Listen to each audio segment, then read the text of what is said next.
இது கையில் வச்சுருக்கீங்க பார்த்தீங்களா, இதுதான் உரம். இது வந்து செயற்கை உரம். இன்றைக்கி வந்து நம்ம பெரும்பாலும் கடலையாக இருக்கட்டும், வெள்ளரியாக இருக்கட்டும், பல பயிர்களுக்கு வந்து இந்த உரம் தான் கொடுக்குறாங்க. இது போடுங்க நல்லா வரும்னு சொல்லிட்டு. இந்த மாதிரி செயற்கை உரங்களால தான் இன்றைக்கி நம்மளுக்கு இவ்வளோ நோய் வரும்னு சொன்னால் நீங்கள் நம்புவீங்களா? நம்பித்தான் ஆகும்.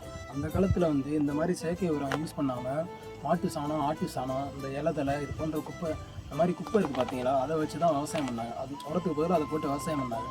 அதனால தான் அந்த காலத்தில் எல்லா பேரும் ஒரு 30 வருஷத்துக்கு முன்னாடி பார்த்தீங்கன்னா அதிகமாக 80 வயசு 85 வயசுக்கு மேலே வாழ்ந்தாங்க.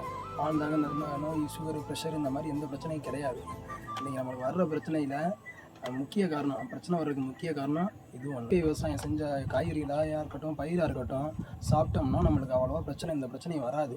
கண்டிப்பாக நான் அடுத்த தடவை விவசாயம் பண்ணும்போது வந்து இந்த சாணம் இதெல்லாம் போட்டு இயற்கை விவசாயம் தான் பண்ண போகிறேன். பஞ்சகாவியம் அந்த மாதிரி மீன் அமிலம் இதெல்லாம் போட்டு இயற்கை விவசாயம் தான் பண்ண போகிறேன்.